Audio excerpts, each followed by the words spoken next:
All right, we back. Episode 2, Scythe the Diamond. Last time, got into gold. Now, we continue, and we'll see how far we get. And of course, in perfect fashion, I forget to actually turn on tournament maps, but whatever. We get to listen to the music this time. I had the in-game, like, volume turned up, so I don't know how it's gonna sound. Hopefully, I can, like, edit it to make it sound better if it's not good as is. But yeah, that's something I've noticed with Brawl music. It gets so, like, it's so inconsistent, like, the volume levels. They are not consistent at all. There's a lot of quality of life stuff I could complain about. But anyways, yeah, we're in gold now, so I think I saw a comment talking about, like, spammers. Can't wait to see how I do, like, once I get these guys. And, yeah, Queen Knight has started off. I mean, pretty appropriate for getting into gold. Dude, what, like, I will say, what a good choice to choose, like a sig spam character. This character is really, really good when it comes to that. The fact you can do like D-Light N sig, have that true, or you know, people like to say it's not true. Basically is. I've been through this before. But yeah, D sig's like absurd. Side sig. Queen Eye's gotten a couple buffs. I don't know if it's putting her like. It hasn't put her over edge, but she's pretty good. But it's just the slow speed really throws people off. If you can play with like slower speed, and I think right now the current like meta with Brawlhalla, like when I was playing in tournament, it felt a lot slower. So a character like Queen Eye, I could definitely see a lot more people playing. That's for sure. And part of me feels like he could have gotten back there. I don't really know though. And DC, we'll finish it off. But yeah, I mean, Queen Eye's honestly a really good choice right now. I think I can see a lot of Queen Eye players definitely rising up in the near future. And by definitely rise up, I mean probably not at all. People really do not like their slow legends, I will say that much. I mean, there's a few people. The only one that really comes to mind, I know in Europe, Hermison has always been someone who's bounced back and forth with Queen Eye. And then Wilson in NA, and then also Stingray is probably the most recent example of someone actually playing that character. Also, this guy should be dead.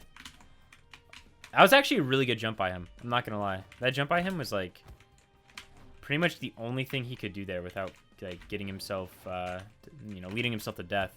I think if he just like fast fell, he would have gotten caught by me. So that was actually like really good by him. He's gonna dodge up and in. I mean, I don't know. Good Scythe there. Not much you can do. Like if your only option is to go back to edge, you're gonna get caught like most of the time. Or I should say, a good Scythe player is gonna catch you 10 out of 10 times there. That's what makes Scythe as deadly as possible, or as deadly as it can be. Oh, we're doing this. Okay. I just wanted to make sure. I wanted to give him a minute. But he really hit me with the 1 ground pound and then just really said, nah, I'm good. I'm chilling. 2 ground pounds. Are those the only moves he's hit on me? Ground pounds? No, he said a recovery. Fair enough. But, I mean, if you're going to leave King's Pass open, I complained about this map the last time. Last time in the video, and dude, it's like, this is why it doesn't exist anymore. The type of gameplay it promotes, I think, is so, it's just degenerate. It's so bad. Just like literally living in the middle of the stage, like fishing for like a hammer recovery is possibly the least interesting thing you could do in a Brawlhalla game. One of the most infuriating too to see in like tournament, or just in general. You don't have to be in tournament to get angry at it.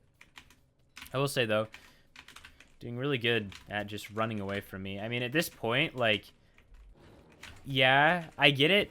He doesn't know what to do, so he's gonna, you know, just back up, try and get away from me. But at the same time, you just gotta start throwing out attacks and see how I move, because otherwise you're just gonna let me keep doing the same thing. All right, so I swapped to the strength stance for Artemis, which means now I am at 3 defense. So maybe that'll make this a little more interesting. This stance I would literally never recommend using to anyone, but yeah, we'll see how this goes. This guy seems to be, I don't know, seems to be pretty confident in his unarmed so far. Dodged up and in. I'm curious to see what this guy does. Edge guarding, that's a good sign. Knows that Axe Dare is like the wave. Good. I just feel like he's gonna do a lot of stupid stuff. Just, okay. Just a lot of like run in, like let me hit you. Like, I'm going to come to you type gameplay, which is good. Yeah, it can work, and I think a character like Olgrim honestly can make it happen. But, yeah. Alright. No Lance, or well, I mean, no Scythe right now. Weird weapon throw. I feel like he might as well could have He should have kept his weapon, I think. Me not disabling items. Great. Love it. Okay, every time he's done that, he's recovered, like, straight up. He's going to do it again. Yep. Even without the weapon, he still did it. Oh, my gosh. Every time I put him in that spot, he is forcing his way back to stage super hard. Right there. 3 defense. Not doing me any good whatsoever. That actually, I think, was the difference between 3 and 4 defense. And this guy, I will say, though, he is playing, like, actually pretty good. I think Ulgrim's a great beginning character. I think Ulgrim's a great character in general to play. Oh, but he got out of it. He does that dodge every time. A little up and in dodge. Or just any sort of dodge in. I'm just curious to see, like, up and in again. I mean, honestly, that's a pretty good option for him to go for, I think. Wow. Wake up. This guy's actually a beast. I'm not even gonna lie. This guy's he's pretty good with what his like elo is. I also don't think this is a very great Scythe matchup, but part of it. You're just gonna have to deal with it if you're doing a series based on, you know, playing around nothing but Scythe. I think that was like, I thought that was horrible what he just tried to do. He's gonna ground pound. Yep. Yeah, this guy, once I'm, like, right by him, he's just forcing any sort of attack that he possibly can. He's done GC and light like that twice now. So, I don't know what this guy really wants from me. Like, again, how are you managing to GC that there? I mean, managing to gravity cancel that there. Good ground pound. But, like, how 2 times in a row you are managing to just do that when you could just do it grounded? I think that is, I don't know if it's out of habit or what, or if, like, it's just he doesn't mean to input it like that. I've yet to catch him for doing that. Oh, there's another GC endlight. I think he's just literally wired to do that. Another wake up. Yeah, there it is. All right, so let's see. That last guy, I think his biggest problem was just these random, really random wake ups that he was doing. And eventually it was kind of like, okay, if like I played that guy again, I would just expect him, once I'm within 2 feet of him, he's just gonna throw out some sort of wake up.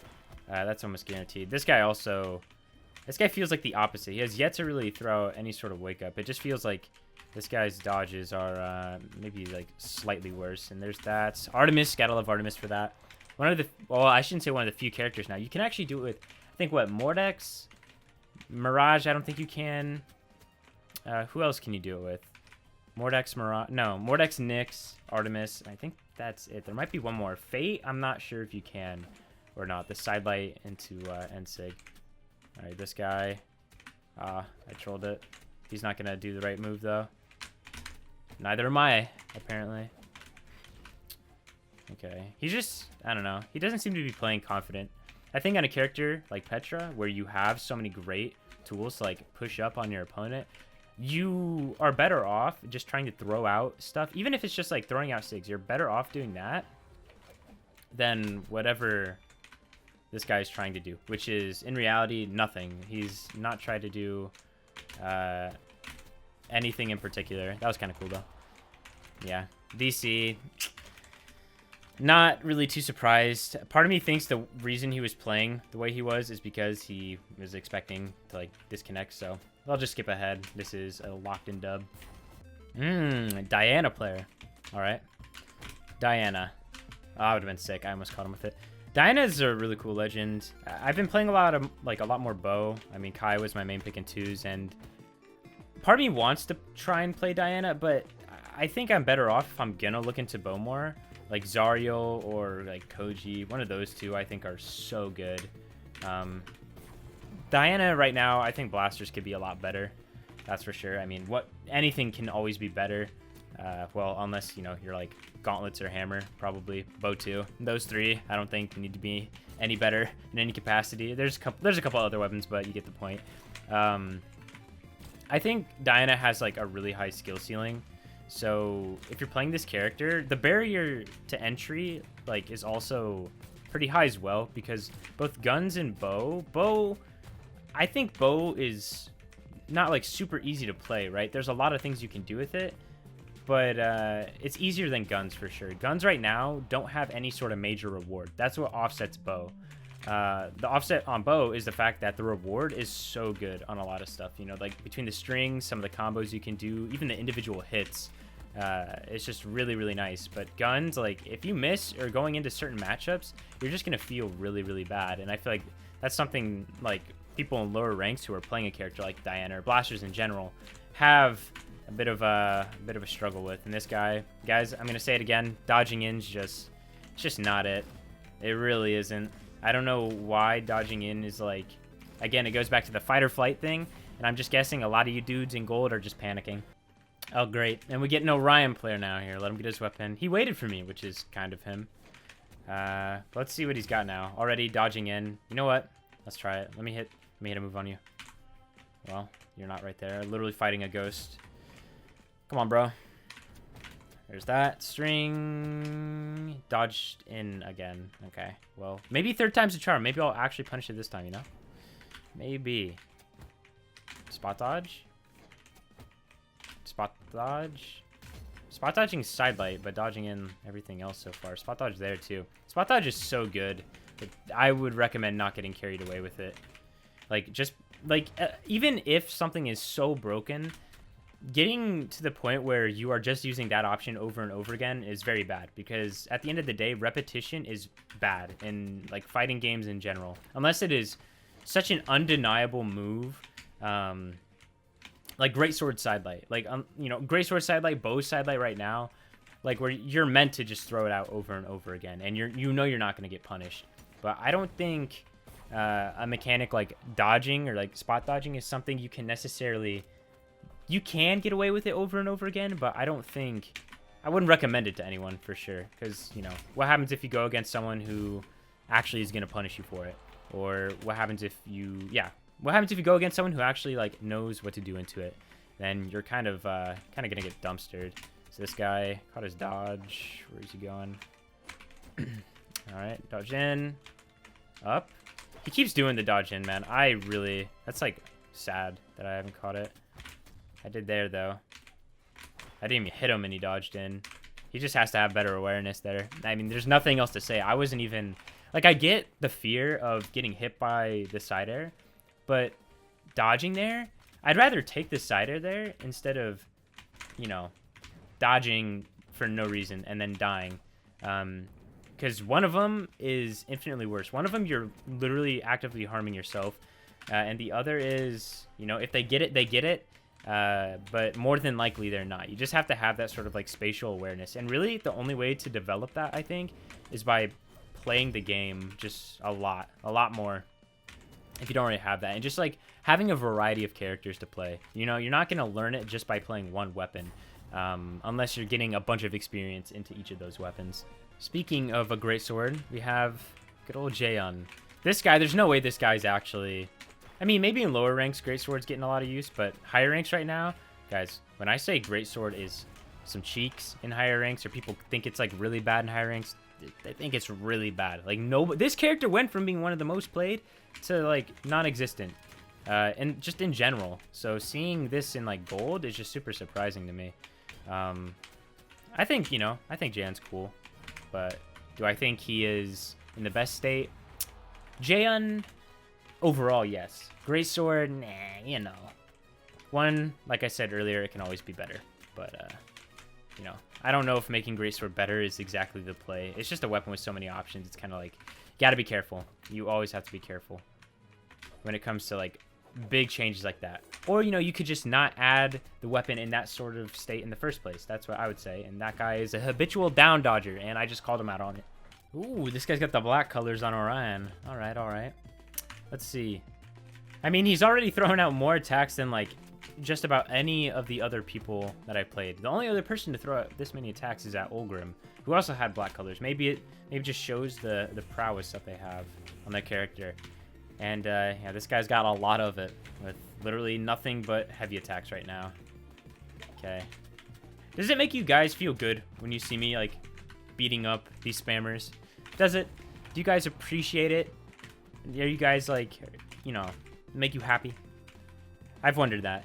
If, like, seeing it's like, yes, finally, kick door 4 will get what's been coming to him.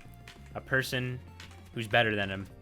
and who can abuse the fact that he's just gonna throw out nothing but Lance moves and Sigs.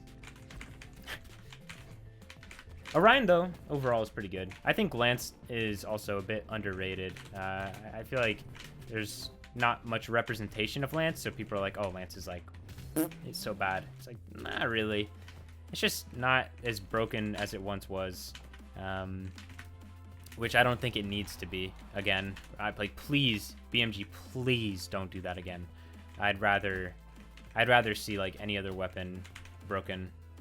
That's yeah, no, I definitely would. Like, if I had my choice, I'd rather have it be, I don't know, hammer meta than lance meta. Like, that is just, you know, I'm not a huge fan of hammer. I've had my struggles against hammer a lot, but I would much rather have that than just 360 degrees, people flying around with lance. That felt pretty quick, but I think we're going to call it there, guys. Halfway through gold. Next time, we're definitely going to be getting to plat. So thank you guys for watching. I'll see you in the next one. Peace, everyone.